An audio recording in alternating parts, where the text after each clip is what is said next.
Welcome to Screen Riot. This week's movie is The Shootist, a Western from 1976. This episode will contain major spoilers, so if you haven't seen the movie, it's available to rent or buy on iTunes, Amazon Prime, and more for $2.99. Go check it out and come back to the podcast because this is Screen Riot.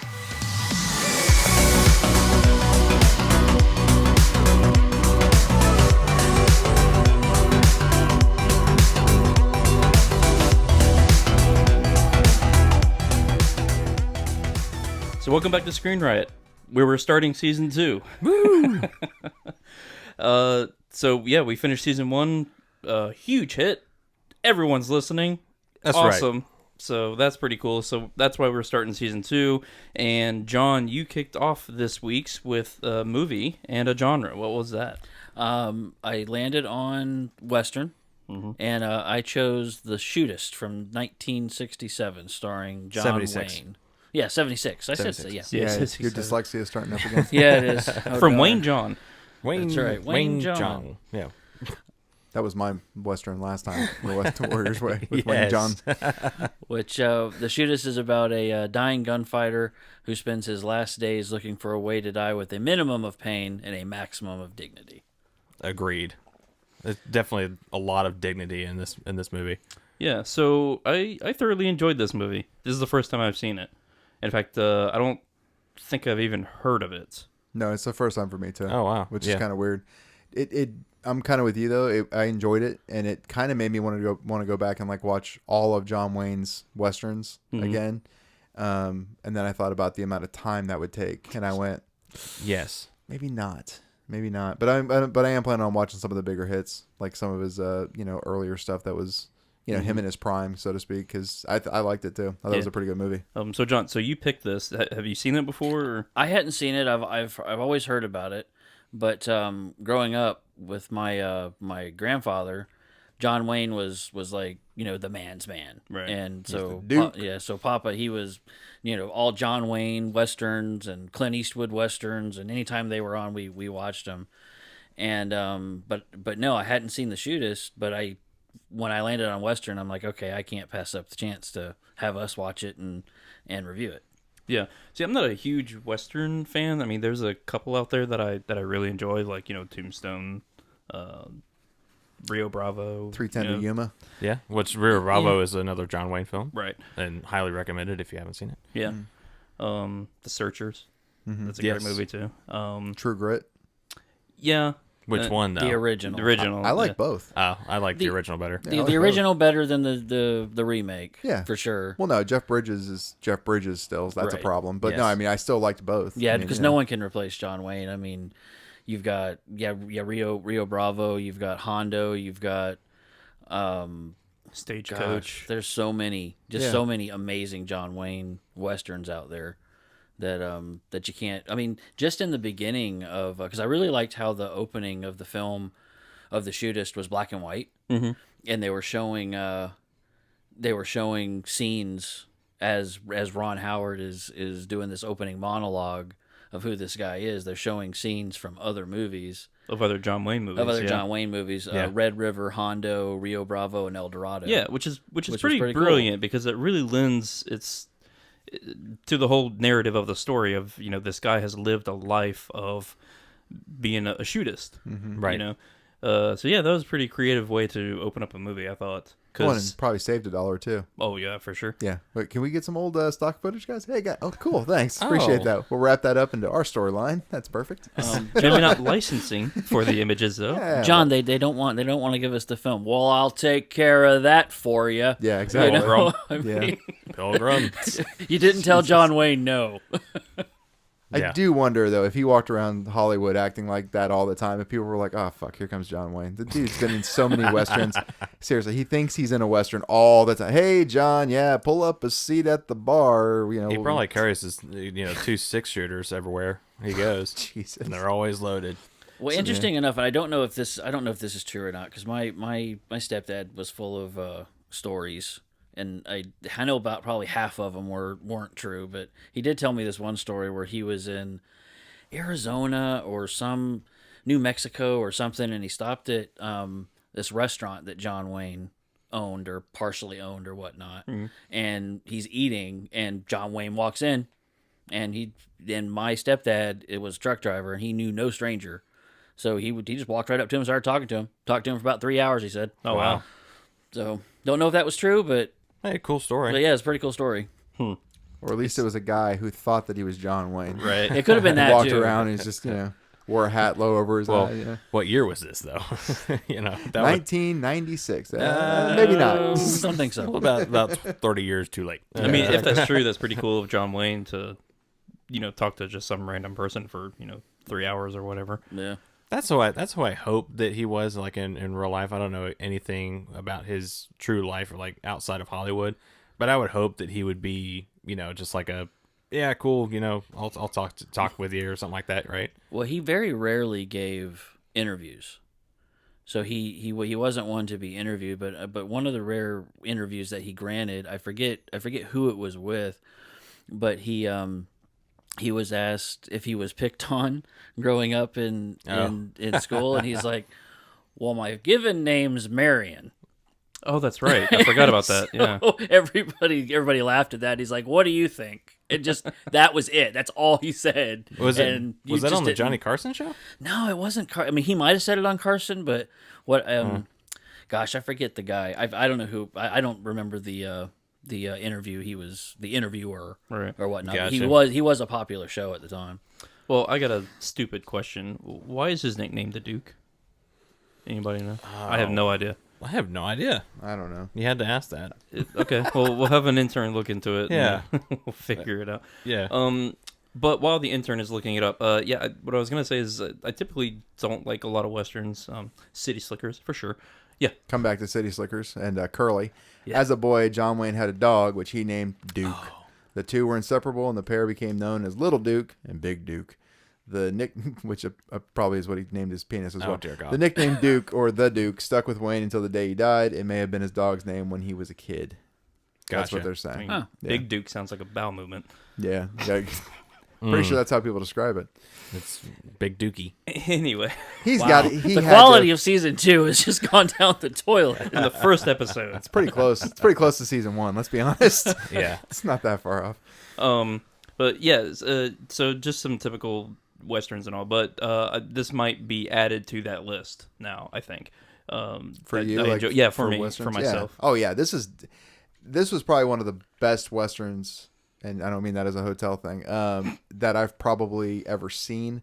And what I mean by that is not necessarily that it was a big shoot 'em up. Like it definitely Right. wasn't. That's what I liked about it. Yeah, me too. Actually, I liked. There were parts about it I didn't like, and I'm gonna go into that as well, like later. But the overall feel of it, I mean. And I know the parallel with John Wayne, it's one of his last. Is his last film or one of his last? Was films? his last film? His last film, So yeah. you got the gunfighter. It's his last gunfight. You got the actor. It's his last movie that he's doing. Those parallels. You've got John Wayne sort of saying goodbye to a bygone era of American history, and being inundated with modern society, the same way that the Shootist is being inundated with modern life. A lot of parallels though. It Right. made it interesting. That's that's what I found interesting about it as well. Yeah, so I mean, I thought it was a pretty good movie overall. Do we want to go into shit that we didn't like? Or Yeah, well, do you guys what is think? it that you didn't like about it? Ron Howard. Okay. Ron Howard to me is the epitome of the adage that people often attribute to teachers of those who can't do teach. It's like those who can't do direct. That's what I think about Ron Howard. He's a much better director than he is an actor. As an actor, all I can That's how see. he started in his career. I was know, but acting. all I can ever see is that same stupid Happy Days kid. That's all I see. I'm like, well, Yeah. I mean, Yeah. he was actually filming Happy Days. I get it, but Yeah. that's all I can see. Oh. He's just so white bread that I'm like, it's just boring. Like to me, until the woodshed, until him and the Shootist goes until John Wayne, confronts him in the shed over the horse, over Right. over the Trying to sell Old Dollar. those horse Old Dollar. stuff. Thank you. There you go. Until then, Ron Howard fucking annoyed me. Every time he was on screen, I was like, ugh, not this kid again. Once he went to the shed, something changed. He matured a little bit or whatever. He was more palatable after that point. But up until then, I was like, it bothered the shit out of me. Yeah. Richie Cunningham cussing and drinking whiskey was not very entertaining to me. I'm like, Yeah. but I mean, I understand him. He's supposed to be playing this kid who's from a small town Starstruck. to starstruck, and he's still in a lot of ways mama's boy, but he has aspirations of leaving and being a star and being famous, and in walks this guy, and he ultimately ends up maturing at the end of the film. Yeah, he matures a lot, and that's necessary, I think. Marshall Thibodeau is the other guy that bugs the hell out of me in the movie. I like that actor, in a way, but he's so cheesy. That was the problem, is the cheese factor. You had these very, very serious actors around. Dr. Hostetler, is a very good actor. He does a really good job in this, in sort of conveying the idea that John Wayne's still sick, and he feels really bad about it. I felt genuine from him. Yeah, you felt remorse. Yeah, he felt like it seemed real. Then you have Ron Howard's, cheeky bullshit. And then you've got Marshall Thibodeau. I'm going to make a joke and I'm going to act like I'm going to shoot you. That stupid shit. I was like, come on. Get a better person in there to be in John Wayne's last movie. You can't find anybody? I mean, I don't know. Well, Harry Morgan was a predominantly Western actor. Mm-hmm. I just couldn't get over, because the only thing that I really know him from is his character in MASH, Yes. Colonel Potter. Yep. So I'm watching Colonel Potter Yep. act a fool in front of John Wayne, and I'm like, this doesn't. Why is he going circus? Why is he going clowny Exactly. in this scene with this amazing actor? Yep. It made it feel like a spaghetti Western. Yeah. I was like, this feels like a very serious Western, and yet these two characters are changing that for me and making it feel like a spaghetti Western. And that bugged me. I didn't like that. You know what I mean? It wasn't Rio Bravo. Because of those two people managed to fuck it up for me quite a bit. It sucked. Because I liked the widow too. I thought she was a great actress. I was like, damn. Lauren Bacall? Yeah, she's I was like, amazing. damn, she's really selling that too. Yeah. And Lauren Bacall actually, she worked up until 2014, which is when she passed away. Oh, really? Yeah, Didn't know that. she was in her later years. She was every 1 to 2 years she was in one or two films. All Westerns or? No. Well, and Eddie, you were talking about how, John Wayne's acting was true. Like, you actually believe that he was dying. Mm-hmm. Well, he just had his lung removed and 3 ribs removed from lung cancer about, I think it was like 12 years ago or something like that, prior to this film. Yeah. So he's still kind of recovering from that, and he actually fully was cancer-free, I think in like 1969 or something like that. So, and plus they were actually filming in Carson City. Yeah. And so that was, the elevation's high. Mm-hmm. So he's having a hard time breathing just because of the altitude. And So he went full method on this one, is what pretty you're saying. much what it it's sounds like, like, yeah. yeah, I'm gonna lose my lung and all that kind of Yeah. stuff. And Jeez. it was kind of depressing to me. Oh, it was very depressing. Like, yeah. I don't know, just knowing that, oh man, this is his last film, Mm-hmm. and I don't know, he probably knew inside that he probably wasn't gonna last very long Yeah. on the outside, so that's why he kind of went to the producers and be like, hey, I want to make this film. Yeah. And he almost casted the whole film. He picked him, he picked Lauren Bacall, let's see, who else? Richard Boone and John Carradine were all on his like wish list for casting. Not Harry Morgan and not Ron Howard. Right. Interesting. Oh, and James Stewart too. Jimmy James Stewart, Stewart, yeah. And what's funny is in the movie, he actually when he first met James Stewart in the doctor's office, Mm-hmm. and he was like, hey, it's it's been a while, and like 15 years or something like that. But it was kind of like that was the last movie they worked on, was about 15 years prior. Yeah. So it was kind of it was like a nice little reunion type thing. He's like, hey, I want to work with these people like one last time. Yeah. It was a big crescendo type thing. Mm-hmm. I kind of wish he would have casted Katharine Hepburn though, because Katharine Hepburn was his kind of like lead girl in a lot of his movies. So, but I guess he wanted Lauren Bacall because he really enjoyed acting with her. Interesting. Yeah, like I said, I mean, overall, I felt like it was pretty good, just in terms of the seriousness of the way they dealt with the subject. The few light points that were in there, I guess, were okay, but I don't know. I mean, even him teaching Ron Howard how to shoot and all that kind of stuff, I was like, okay, cool. Like, there's a passing of the torch type of thing. Well, who's he passing the torch to? Ron Howard. Like, it's just not. I don't think Western at all when I think of him. It's not. No. I don't know. It just doesn't come to mind that way. Well, no, I think that scene was important because the character he's playing doesn't have any family. He doesn't have any children. Yeah. So he's passing his 60 years of knowledge onto this younger guy. Yeah. That because he can see who he's friends with. Yeah. Which is ultimately why he wanted that particular guy, I forget his name now, that particular guy to be in the saloon at the end, so he could probably get rid of him. Yeah. So he's not in Ron Howard's life. It was just weird to me too, though, that only took like 15 minutes of a lesson with Ron Howard and John Wayne, and Ron Howard becomes like a crack shot. Like it was like a 7-minute lesson. And he's like, I can do this, not a problem. Well, he said that his dad was his taking boss him. Oh, that his he boss, worked for yeah. would take him shooting, so that's where he got his real practice from. Yeah. You know what's interesting? There is some trivia about this. There was an interviewer talking to Ron Howard asking if John Wayne gave him any acting advice during the shooting of the movie. And so Ron Howard said after the big shootout scene at the end that John Wayne took him aside, and then Ron Howard was like, because he's starstruck, he loves John Wayne. He was like, I was sitting here waiting for some, magical piece of advice, and then John Wayne said, he paused and he looked at him and he goes, Ron, if you want to look menacing, close your mouth.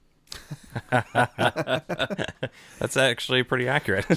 Yeah. Again, Ron Howard, I think he's a great director. I like a lot of the movies that he's directed. As an actor, I don't know. He's too Wonder Years for me.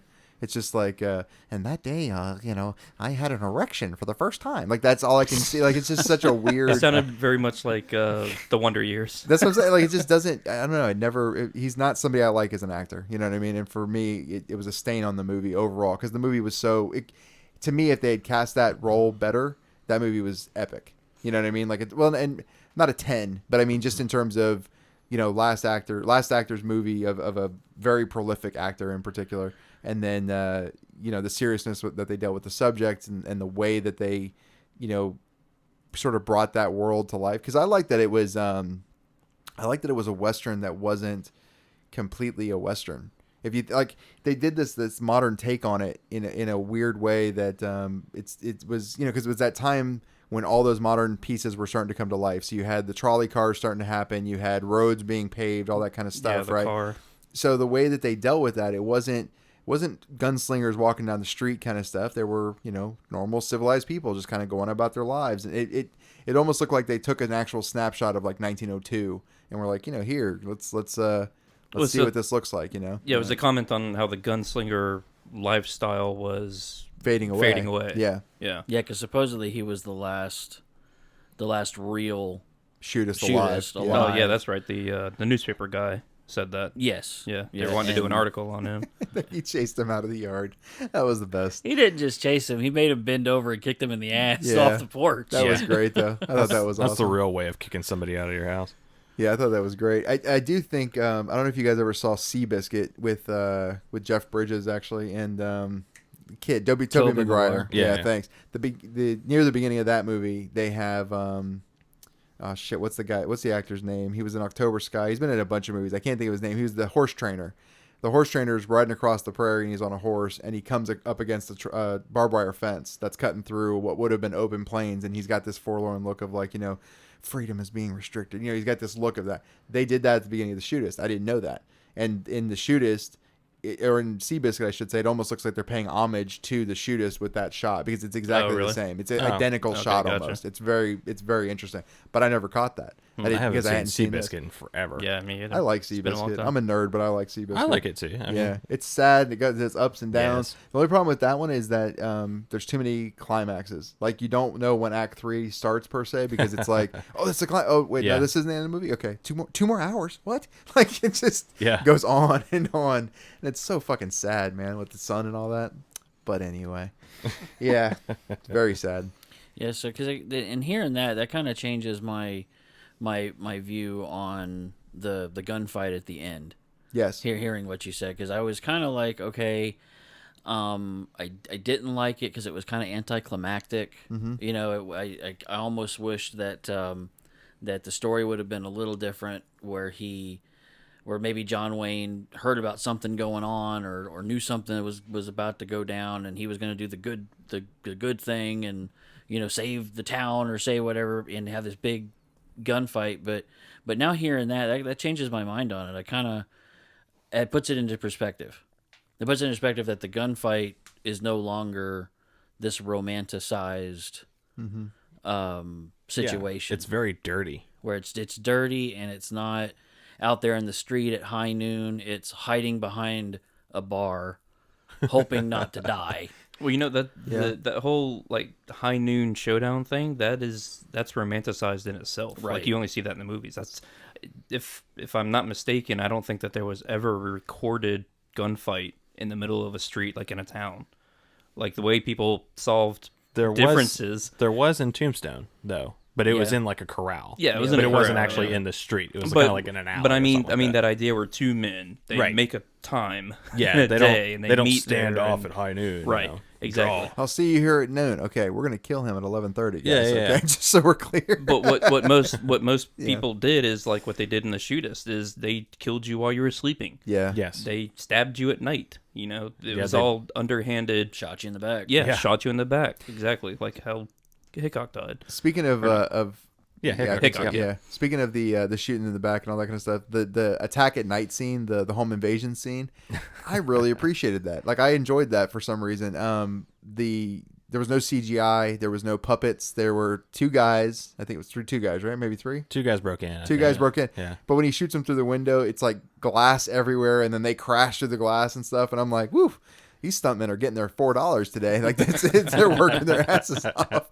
I mean, it was. I definitely appreciated just how much they were dedicated to this feeling like a home invasion, and when the people start moving out, I'm like, no shit, they're moving out. Like, there's gunfights upstairs, or not even upstairs, downstairs next to the kitchen. There's a killer that living here next door to me, and he's being hunted because everybody wants to kill him. Well, let's stick it out, Gene. Yeah. Like We only need you only need one more night, and then my brother is gonna put us up. It's like, no, yeah, I'm out. It was nuts. Now I will say, one minor flaw, etc., that I saw were continuity errors in the movie, and I know this is stupid that I was even paying attention, but one of them was so blatant to me when they're in the bedroom and it's him and Marshall Turgood. It's Harry Morgan. Whenever he comes in, Thibodeau, thank you.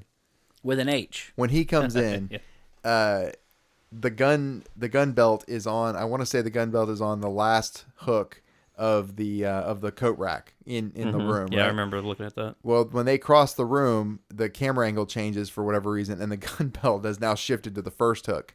And then a couple of scenes later, it moves to the second hook for some fucking reason. Nobody's touching this thing, and it's just moving all over the wall. And I'm like, why? Why did nobody...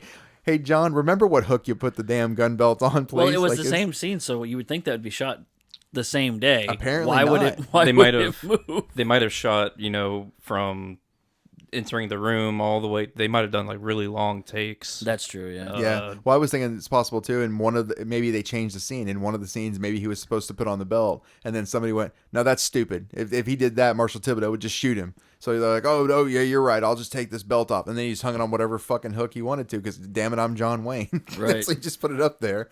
And meanwhile, nobody said anything because damn it, he's John Wayne.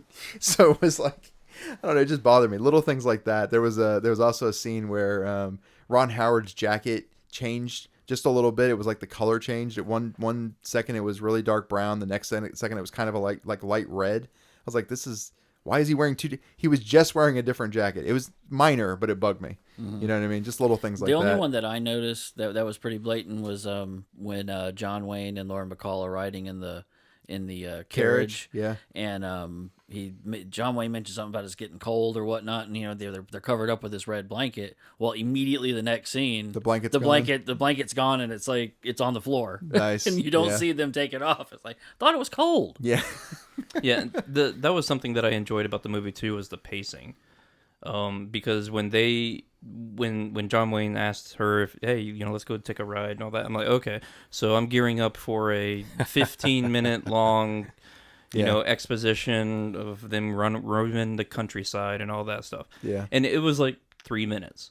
I was like, okay, perfect. That's fine. Yeah. Yeah. You know, we get a little bit more information about the two characters and their wants and needs and all that stuff. Well, and they're on a carriage ride. We realize they're going to be rolling their asses along from point A to point B to Right. point C. We can just hit those points. We don't need to watch the entire 15 minutes of their ride. Yeah, in they're between all going these out things. to have a picnic. Yeah. Because they brought the picnic basket and everything. So it's like, hey, we're gonna have a picnic and we're just riding around. Yeah, We're too old to do anything else, and it's cold. yeah. The arthritis is killing us. He's got that damn pillow though. He keeps bringing everywhere too. And I was like, Yeah, that's pretty hilarious. awesome. He stole that from a whorehouse in Abilene. I know. That was the thing Which- too that went through my mind. I almost, when he said that line, I thought, is that true? Right?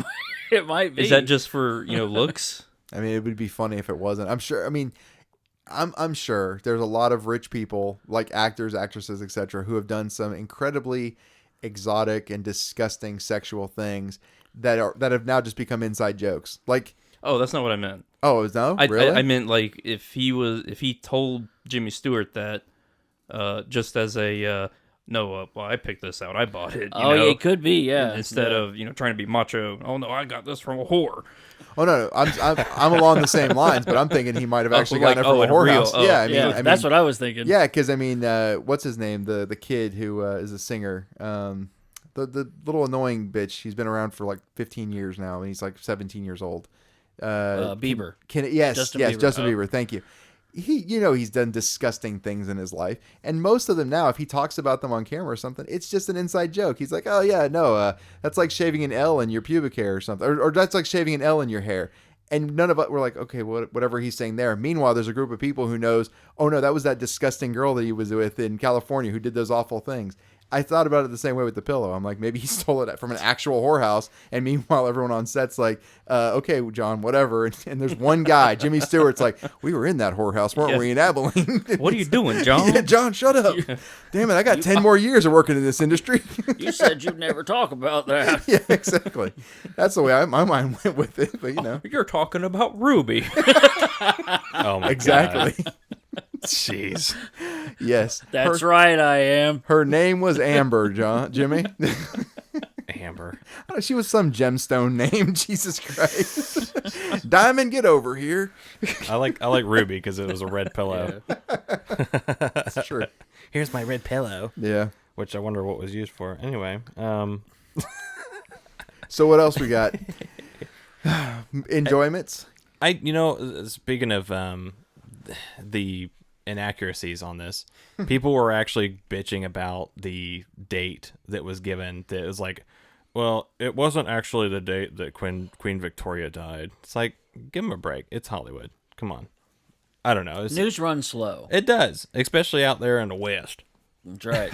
It may have hit the New York City, a couple days prior, but a lot of people were kind of pissed about that. Anyway, And I found it amusing that the one of the gunslingers that he calls to the saloon doesn't ride a horse anymore.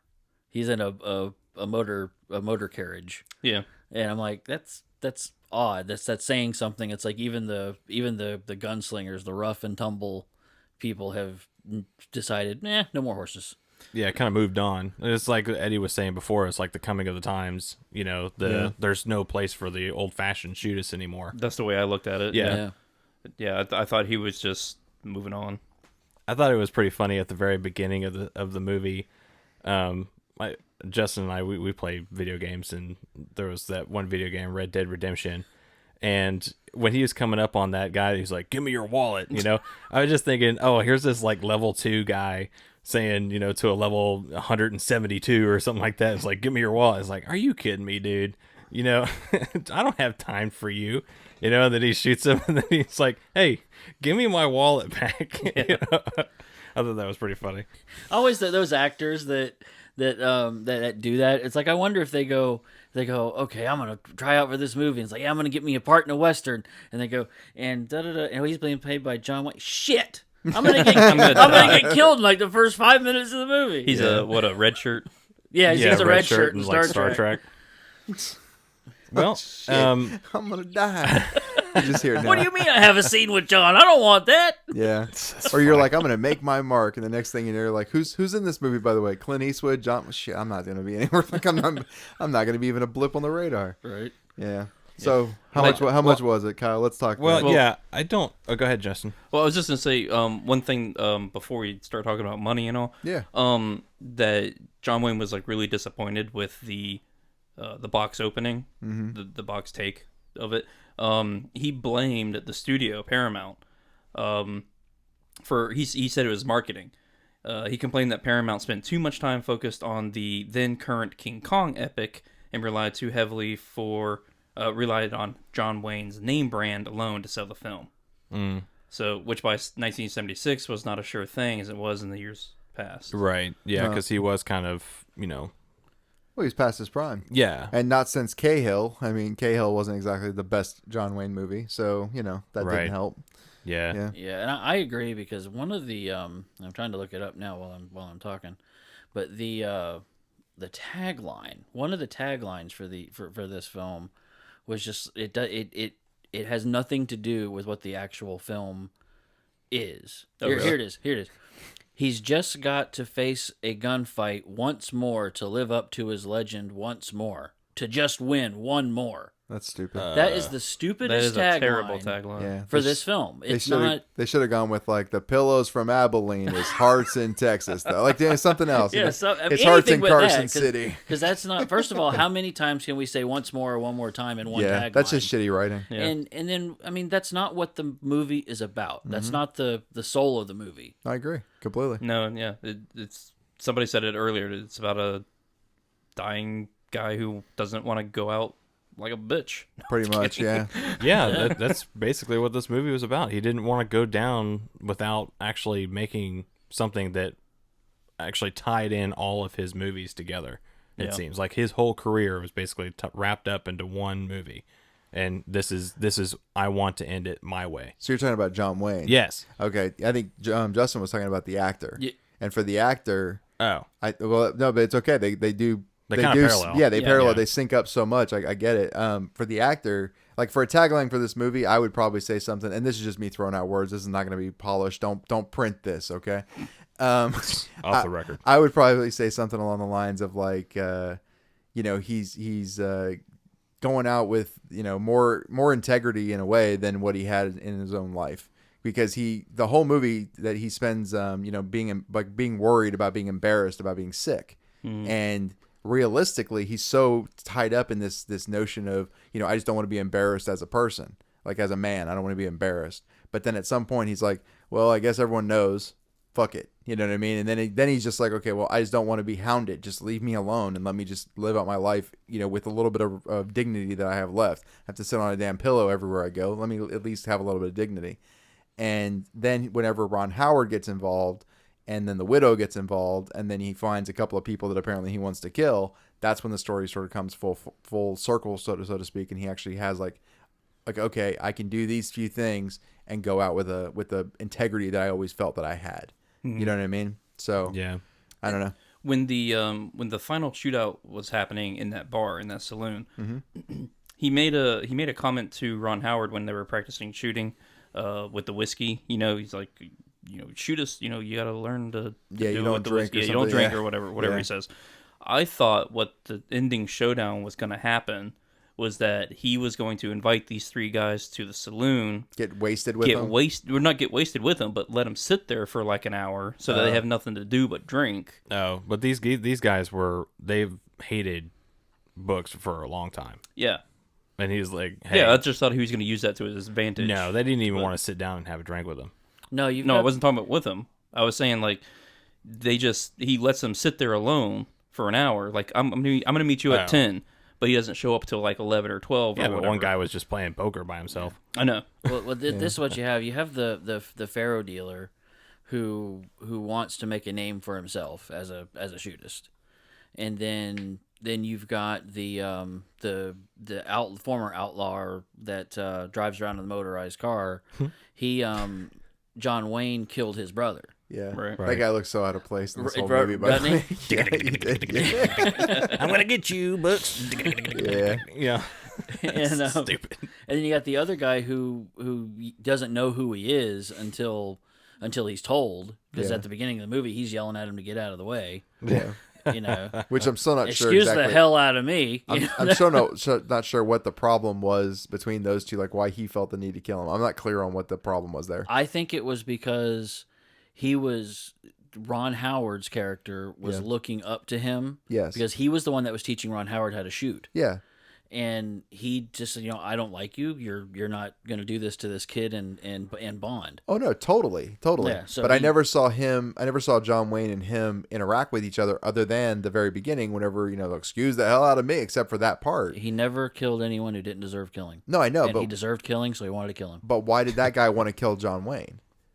Because that guy was in the bar. Everyone Yeah, who was that in the I don't bar know. wanted to kill John Wayne, and that was never explained. I was like, well, what was the problem there? I guess the only thing is because he was spoken down to I don't in the know. street. It seems- like, was that a big thing? I mean, You're still Yeah, kind of is. pride, You- yeah. You, you look at me wrong every once in a while. I feel like pistol whipping you, so I get it. I understand it. you're questioning my honor here. That's fine. we're gonna throw down because you questioned my honor. You know what? Damn it! It's not even worth it anymore. Yeah. See, that's how I get by life. It's like, screw it. But yeah, I that was the only person, because the other two were obvious, right? You had the guy who wants to make his name, and then you got the old outlaw, like you're saying, who wants to kill him because he killed his brother. But the third guy was like, I don't understand. Yeah, I don't he understand was- this character's he problem. was very odd. What's his motivation? And Honestly- then the bartender comes out to be a dick too at the end. Yeah, I'm like, what is what an that? asshole. You know what I think? Shooting on my place. No. You think I know what it was. It was basically everybody wants to have that fame of I killed this person. Right. Yeah. Just like Exactly. how Wild Bill Hickok, when he was forced to face back to his back to the door. Right. There was that one dude that was just like, oh well, this is my chance to get him because he's compromised. Because you can't face him in combat because you will lose. To this dude. So the only way I'm going to get him is if he's got his back turned to me. But that's what everybody kind of wanted to do, is they wanted to kill the best gunslinger or the best shootist in the West, just so they could be number one. Yeah, or just to so you have have that fame. notoriety. Right. It's like, oh man, you killed the biggest shootist in the West, and it's like, oh, okay, that you're a badass.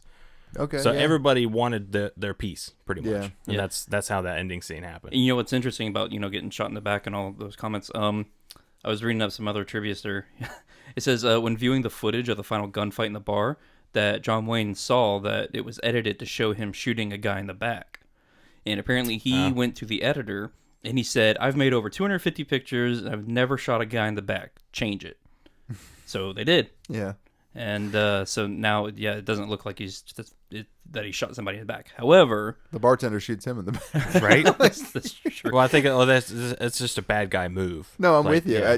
Again, the bartender is the one that I'm like, but why? Like the bartender comes out. I'm going with your Yeah, thing yeah. where they just wants to be famous, but it was just so random that I was like, well, he left because he doesn't want to get killed. That totally Right. makes sense. Yep. And then at the end, he comes back and he's like, well, as soon as his back is turned, fuck this guy.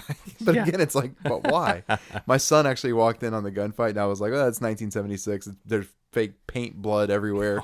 He'll be fine. The blood was pretty bad. In Oh this. god, it was Yeah. awful. It was Devil's Rain awful is how bad it was. As soon as it happened, I was like, fucking putty blood. Look at this. Like everyone in the 70s were It made was of very putty. oxygenated. That's Yeah, I for was sure. like, my Yeah. god. But it was just so comical. But when my son came in and he was watching that part, the bartender comes around and shoots John Wayne, and my son's like, wait, but why? He was like, he actually yelled out. He was like, did you see that? He wasn't even in there. He's like, yeah. He's like, but that's not fair. And he's like, he hit him in the back. And I'm like, I know. Life's not fair. Don't piss off John Wayne, I guess. I don't know what to tell you. Don't piss off bartenders. Yeah, we're bartenders. And then stay out of bars. And then Ron Howard's character, he shot the bartender. Yeah, from a pretty good distance and at an angle. I was actually kind of impressed with that shot. Again, the real Ron Howard couldn't fucking hit that in a heartbeat, like in any way. But I don't the actor understand did a good the. job. Well, I guess it was. I didn't really understand like the throwing of the gun, and then they had that moment of good job, Yeah. type thing. Yeah. That was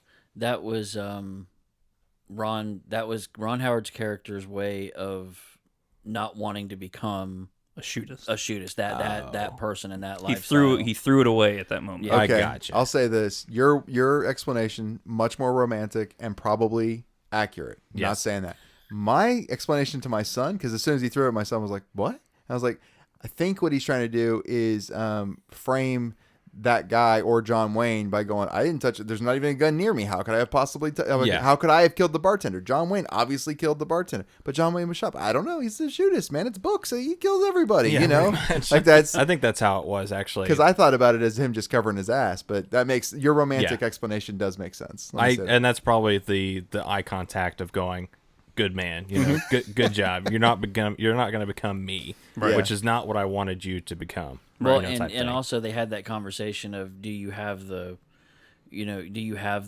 fortitude basically to actually pull the trigger? Oh, yeah. You know, without thinking about it. Yeah. Some you people know. draw a breath or blink an eye, but I don't. You know, Right. So Willpower. That's what he said. Yeah. Right, willpower. So he did that, but then he threw it away, going, "Okay, I can do it if I need to." Oh, okay. Fair enough. Yeah, I like that. That's a good reason. Or DNA, but it's okay. We're gonna. There was no fingerprints back then. I'm kidding. You had Ballistics, though. Well, there were fingerprints, but there wasn't a way to read them. Right, that's what I meant. There was no way to track down a crime through fingerprints. Fingerprints only came about in 1980. We only grew them in the 80s. That's hilarious. My kid's gonna go like, "What the hell? We were in black and white. We didn't have fingerprints. What the hell was wrong with people back then?" Yeah, we were Cro-Magnon. That's So let's all it talk was. about some of the movie, the money. Sure. Not the movie. Well, unfortunately, I do not have a budget. Oh, for really? this. Yeah, they do not have it listed in IMDb. $100 million. So it could be pretty much anything, and they don't have box office weekend money either. They just have gross USA. So gross USA. yeah. So Uh, I don't even know. What know. is that? Yeah. So let's not even guess. It was $8 million. you know what? That's funny. I was actually gonna guess 10. No lie. I was Yeah? gonna guess 10. Yeah. Yeah. So I yeah, should've gross snuck it in. USA, $8 million. I mean, that makes sense because, like I said earlier, that John Wayne was disappointed in the take. Yeah. The only number that I have here that's on IMDb is what Jimmy Stewart or James Stewart got paid for Oh, his really? acting was $50,000 for his part, Wow. which was quite a lot Yeah. for how much he was actually in the film. Yeah. So I'm kind of curious, like how much John Wayne got paid, how much Lauren Bacall got paid. You know, but James Stewart did have to do that proctology exam on on For John Wayne. authenticity. Yeah, Yeah. I mean, you know, John Wayne actually wrote it into the script just to have it done. Drop your so trap door, you know. That was hilarious. I had explained it. 'Cause But Jimmy, you remember Abilene? oh dear God, my son was in and out in the trap door thing. My son was like, "What?" And I was like, "Long underwear. There's like buttons in the back, and it flaps down, and your ass is exposed." And, boom. and he's like, "So why would he tell him to drop the trap door?" I'm like, I'll tell you that. I'll tell you Yeah. later." I'm like, I'm not going into that right now. Wait until you're a little Not until you're adult. 40, son. Yeah. Yeah, you got about 25 years until that becomes Which a was, thing. you know, James Stewart, he was retired at this Oh, was point. he? In 1976, he was retired. He's been retired for quite some time. And the only reason why he made this cameo was because John Wayne requested that he come and act for this character. Yeah. So it was like a favor. Yeah. And, you know, he's like, I don't really want the part, but, you know, if John was wanting me to be in this part, okay, fine, I'll do it for him. You know, so that was pretty cool to hear that. Yeah. So I do have the Rotten Tomatoes scores up here. If you guys want to guess what the audience rated. The audience? Yeah. I'm going to go 85. That's a good one. Okay, I'll undercut you. I'll do 83. You dick. 80. Ah. 88. Yes! Should have went the other way. I know. I should have uppercut. No. Okay, Kyle, so- drop your trap door. So what about the critics? I'm gonna do a solid 90.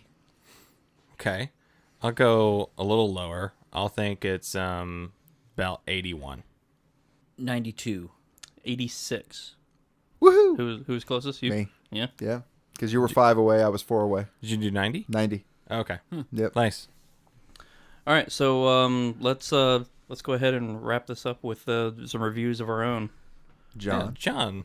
Okay, well, Roger Ebert gave it 3.5 stars of his 4. I can see that. So Yeah. so he really liked it. The only issue he had was about the 3 enemies. Oh, I thought you were gonna At say the the 3 end. code hook thing. I'm like, he noticed too. Go ahead. Yeah, that was his only problem, Eddie. Continuity's a bitch in this movie. He says, we don't know why they'd oblige the shootist wish to die in a gunfight. We understand his reasoning, but not theirs. But I like the film. I see it I had I hadn't seen it before, but I see it now as a type of Western that if it's on and I'm in the mood for a Western, I'll definitely leave the channel there and watch it. It's not my favorite Western, but I mean it's definitely not a bad one. I think it's a great film for John Wayne to go out on. Mm-hmm. I mean it's kind of movies mirroring life in a way. But I think it's a great film, really. So on that note, I'm giving it a 6.5. Okay. Wow. Okay. 6.5 for John. Yeah, I mean, you kind of took everything I was going to say. I really like the mirroring of the actor and the character that he played. I like the pacing. Again, I always say, does this have rewatchability for me? And I think it does. I wouldn't mind watching it again at a later date. Or showing it to somebody who's never seen it before, Yeah. But yeah, I think I'm gonna go higher. I think I'm gonna give it like an 8.5. Okay. Wow, a lot higher. A lot higher. Yeah. Okay. Crazy. 2 points higher. So I will say this. In terms of the mirroring parallels between life and the movies and whatnot, if that didn't exist, if I take that away, let's say that John Wayne wasn't his last movie. Yeah. I don't think the movie stands up as well. I think that little bit of myth kind of helps it to make it float a little bit better, because it's a little lackluster, to be honest. Like there's not a lot of action in it. There's like 3 points of action in it, but for a lot of it, it's drama. You know what I mean? It's a lot of like, well, this guy, he's dying. He doesn't want to be embarrassed, et cetera, et cetera. So I do think it's a good movie. And like I said, it does make me want to go back and watch some other like actual John Wayne action movies. You know what I mean? Westerns in particular. I didn't like Ron Howard. I wasn't a fan of Harry Morgan, and the continuity issues did piss me off a little bit. I do think it's rewatchable though. I agree with you on that as well, Justin. So for me, I'm actually going to go a 6, but with an asterisk. It's a 6, but it's definitely a solid movie. You should want to watch it. You know what I mean? Like it's one of those where I think it almost should deserve a higher score, but man, fucking Ron Howard and Harry Morgan just ruined it for me. So just those two people dropped off 4 'cause points from a straight 10. Ron Howard, no, it wouldn't be a 10, but Ron Howard is so he's just so much in the movie that it's like almost every time he was on screen, up until the shed, and then after the shed, he's hardly on screen again. I'm like, damn it, he finally became a good actor in the damn movie, and it's like, and then they took him out. They were like, oh, you got too good there, Pilgrim, and it's down off the screen he went, So it's I would say a 6, yeah. Okay. Overshadow me in a scene, will exactly. Kyle? Yeah.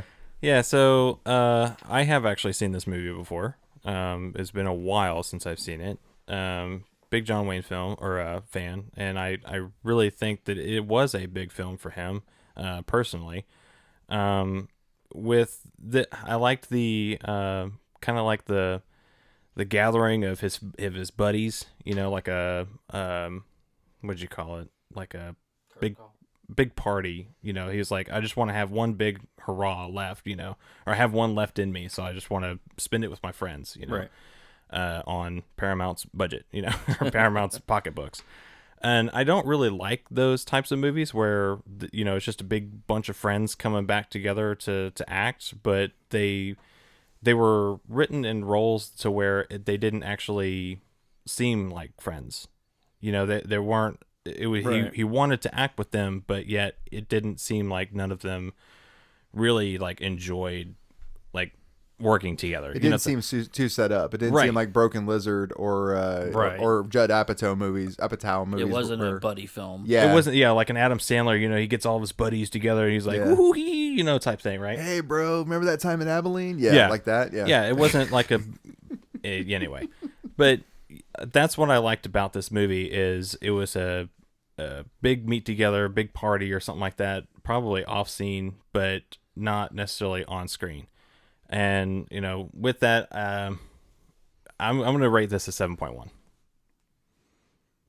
Okay, so 7.1 for Kyle. That means that the Shootist gets a even 7. Nice. Nice. pretty fair.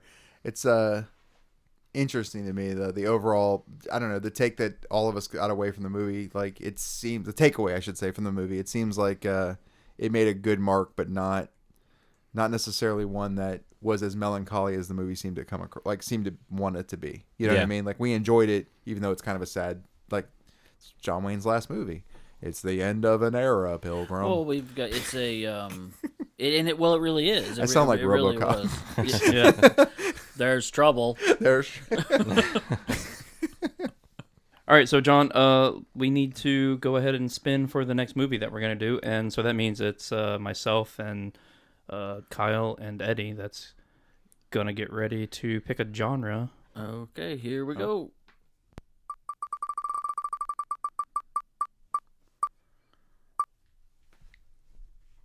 And Kyle. Ooh, okay. Wasn't ready for that. Okay. Here we go. The Devil's Pain. Here it comes. The Devil's Rain 2. Is there Electric a Boogaloo. sequel? Let me lower my trapdoor. All right, now let's spin for your poison. Oh boy. Watch him take sci-fi right off the bat. You son of a bitch. I don't know what I'm gonna get. Sports film. Oh, okay. What?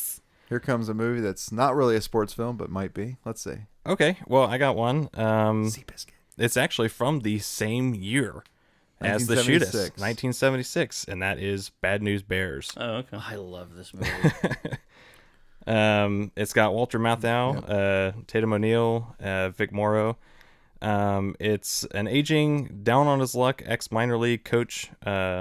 He coaches a team of misfits in an ultra-competitive California Little League. So I've seen this film a couple times, and I really like this movie. Yeah, kind of a classic baseball movie. Yeah, Yeah, I love it. for sure.